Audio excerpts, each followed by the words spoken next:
इंसान सेटिस्फेक्शन नहीं मिलती है। सेटिस्फेक्शन किसी और चीज़ में है, सेटिस्फेक्शन स्पिरिचुअल एंडेवर्स में है, लेकिन इसका मतलब ये नहीं है कि हम स्पिरिचुअल एंडेवर्स के लिए अपना जो भगवान ने हमें काम दिया वो छोड़ देंगे, कतई नहीं। हमको यही काम करने हैं जिसको भगवान ने डेस्टिनी ने जहाँ बिठाया है, वो ऊपर वाले की रजा से ही उसने बिठाया है। बट उसको देखने का नजरिया,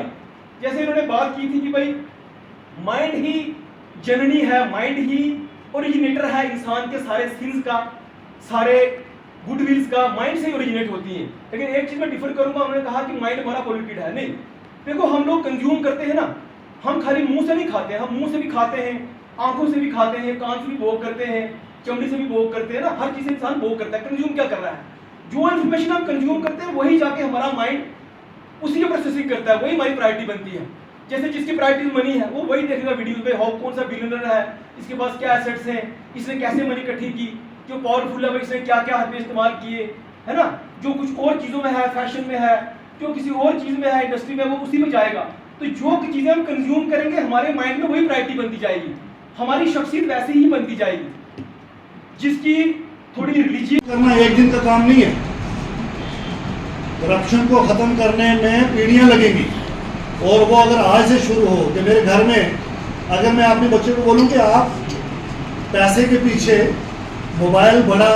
आईफोन, ये वो, इन चीज़ों के पीछे नहीं भागना, आप अपने लिए अच्छी चीज़ों का इंतखाब कीजिए, बेहतर चीज़ों का इंतखाब कीजिए, जो सोसाइटी में आपको रिस्पेक्ट दिलाएं उन चीज़ों का इंतखाब कीजिए। तो जब आपको बच्चे को उस जगह से ट्रेनिंग शुरू होगी, तो जब वो एक बड़ा इंसान बनेगा, किसी नौकरी में जाएगा, कोई जगह ज्वाइन करेगा, ऑफिसर बनेगा, तो उसके दिमाग में नहीं है। विजिलेंस जो है उसी तरीके से काम करती है जैसे आपको मान लीजिए कोई सर दर्द हो गया और आपने किसी ने पैरास्टामोल खा ली, बस वो बीमारी का इलाज नहीं है। तो रूट काज बीमारी का ढूंढना है, कहाँ है, वहाँ से काम शुरू करना है, ताकि आने वाले कुछ अरसे में इस माशरे को, इस सोसाइटी को हम करप्शन से फ्री कर सकें। और ये करप्शन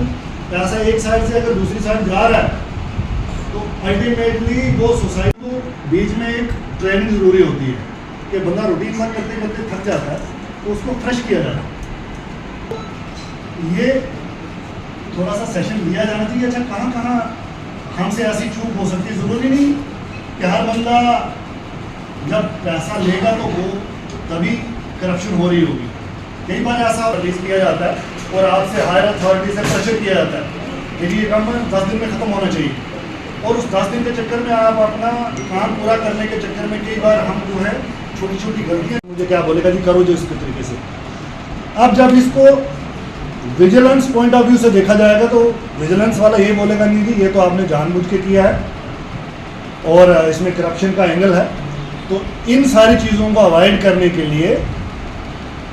आप अगर 5 घंटे बैठते हैं तो 2 घंटे एक्स्ट्रा दे दीजिए, अपने घर के दे दीजिए, सो दैट कि आपकी जो टेंशन है, हमारे डीएसपी साहब ने बताया कि जब किसी पे कोई केस रजिस्टर हो जाता है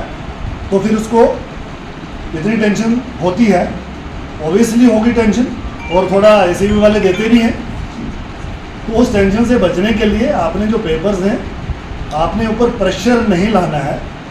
ध्यान से काम करना है, किसी भी प्रोसीजर को जंप नहीं करना है, स्किप नहीं करना है, अपनी आंखें खुली रखनी है। कहीं काम के बर्डन में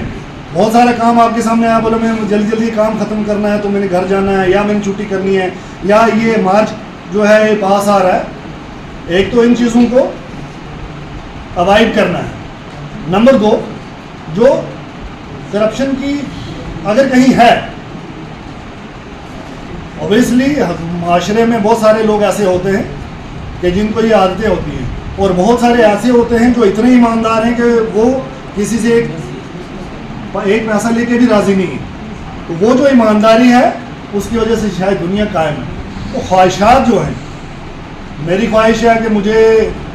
बड़ी गाड़ी हो, बड़ा घर हो, ये हो, वो हो, लेकिन ये आई गई कंप्लेंट्स पे हम पूरी कोशिश करते हैं कि कोई पब्लिक सर्वेंट के साथ, जेन्युइन पब्लिक सर्वेंट के साथ कोई उस तरह की हरासमेंट ना हो जाए। दो लिटिगेशंस बहुत आती हैं, कभी कभार फॉल्स और फेक लिटिगेशंस भी आ जाती हैं, कंप्लेंट्स भी आ जाती हैं, लेकिन हमारी पूरी कोशिश रहती है कि हम ज़्यादा से ज़्यादा डीवीओज़ को इन्वॉल्व करें ताकि इन मैटर्स को डीवीओ इमीडिएटली रिजॉल्व कर सकें। इसके बाद एक दूसरी बात पे बड़ी डिस्कशन हुई यहाँ पर कि हमें इस तरह के प्रोग्राम स्कूल्स में करने चाहिए। तो मैं उसमें आप सबको एक इन्फॉर्मेशन देना चाहता हूँ। इस हफ्ते के प्रोग्राम में ये पहला प्रोग्राम है जो हम यहाँ पे कर रहे हैं। इससे पहले डिग्री कॉलेज नौशहरा में, डिग्री कॉलेज सुंदरबनी में, इस समय हमारा एक प्रोग्राम डिग्री कॉलेज पुंछ में चल रहा है और हम कोशिश करेंगे कल एक गवर्नमेंट हायर सेकेंडरी स्कूल में भी प्रोग्राम करेंगे। एंटी करप्शन ब्यूरो इसमें बहुत फोकस्ड है। आप लोगों के साथ बात करने का एक और मुद्दा भी रहता है, सिंस यहाँ पे ज़्यादातर लोग डिपार्टमेंटल विजिलेंस ऑफिसर्स हैं, हमारे बहुत से मुद्दे आपस में डिस्कशन से निकल जाते हैं। ये वो डीबीओस के रोल्स पे प्रेजेंटेशन जिसके पास होगी ना, प्लीज थोड़ा सा आगे करके डीबीओस के रोल्स पे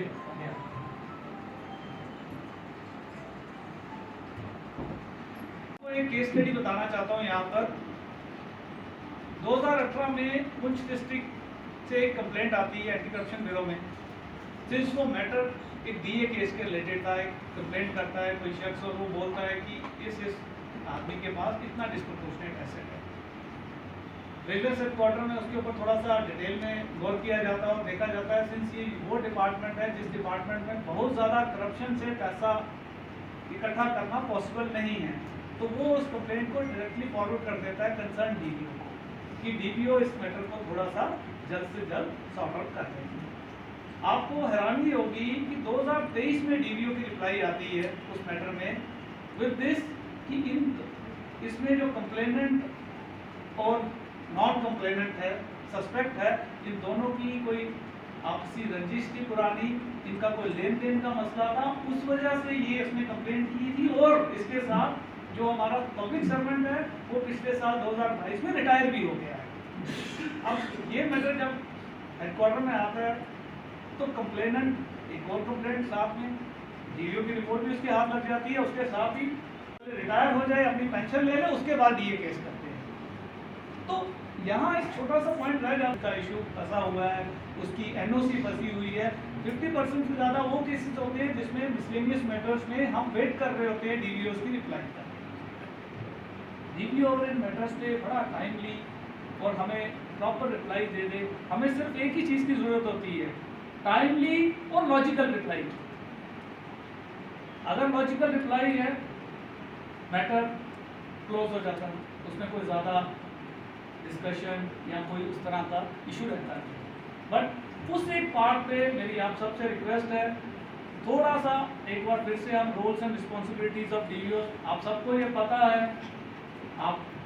कई बार से विजिलेंस अवेयरनेस प्रोग्राम रजौरी डाक बंगलों में करवाया गया, क्या कुछ इसमें जो है खास रहता है ताकि लोग अवेयर हो सकें? देखिए, directorate of anti corruption bureau के इनिशिएटिव से ये जो 5 से 10 अगस्त तक का ये एक विजिलेंस अवेयरनेस वीक सेलिब्रेट किया जा रहा है और उसी आयोजन के तहत आज यहाँ पे जो एसएसपी विजिलेंस हैं श्री अमित वर्मा,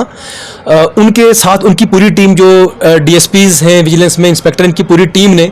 आज यहाँ पे हमारे डिस्ट्रिक्ट राजौरी में इस कॉन्फ्रेंस हॉल डाक बंगलो में एक बहुत बड़ा ब्रेनस्टॉर्मिंग मैराथन सेशन जो विजिलेंस अवेयरनेस को लेके हुआ है, जिसमें हमारे डिस्ट्रिक्ट के तमाम डीवीओस, सारे डिस्ट्रिक्ट सेक्टोरल ऑफिसर्स और बाकी भी ऑफिसर्स के जो ऑफिस के ऑफिशियल्स हैं जो डील करते हैं इन कंप्लेंट से, उन सब का यहाँ पे एक वर्कशॉप हुआ, एक पैनल डिस्कशन भी हुआ और इसके बारे में जितनी अवेयरनेस है, इसके काजेज़ क्या हैं, इसके मोड क्या हैं करप्शन के, इसकी रेमेडीज़ क्या हैं, how to eradicate this menace from the society, कैसे इस नासूर को हम उखाड़ के फेंक सकते हैं अपने समाज से, इन सब चीज़ों पे बहुत तफसीलन डिस्कशन यहाँ पे हुई है। और मैं खुद एज डीवीओ एक बहुत सेटिस्फेक्शन फील कर रहा हूँ कि इस प्रोग्राम से डेफिनेटली जो है कन्फ्यूजन जो थी कुछ ऑफिशियल्स की वो भी क्लियर हुई होंगी और लोगों को एक नया पर्सपेक्टिव मिला होगा कि किस तरीके से जो है इस चीज़ को टैकल करना है और खुद को अपने आप को खुद को इस चीज़ से बचाते हुए कैसे बाकी भी समाज में जो है इसके प्रति जागरूकता पैदा करनी है और किस तरीके से इस बीमारी से लड़ने को, इस बीमारी को ख़त्म करने के लिए क्या क्या स्टेप्स लेने चाहिए, वो आज इस प्रोग्राम से हुआ है यहाँ पे। और हमने जो है थैंक्स भी किया है एंटी करप्शन ब्यूरो की, अपनी जो है रजौरी पुंछ की जो विजिलेंस की टीम है इनका भी, और इन्होंने भी अपनी विलिंगनेस शो की है कि आने वाले टाइम में भी हम लोग इस तरीके से प्रोग्राम जो है ये यहाँ पे मुनक्कद करते रहेंगे, ना सिर्फ डिस्ट्रिक्ट लेवल पे बल्कि नीचे सब डिवीजन, तहसील लेवल पे भी और स्कूल लेवल पे भी कोशिश करेंगे। सर, लोग जब अप्रोच करना चाहें तो वो किन नंबरात पे बिल्कुल, हाँ, आज देखिए अभी जस्ट प्रोग्राम के ख़त्म होने पे जो एसएसपी विजिलेंस है, इन्होंने वो सभी नंबर्स जो इनके हेल्पलाइन नंबर्स हैं वो शेयर किए हैं, जो हमें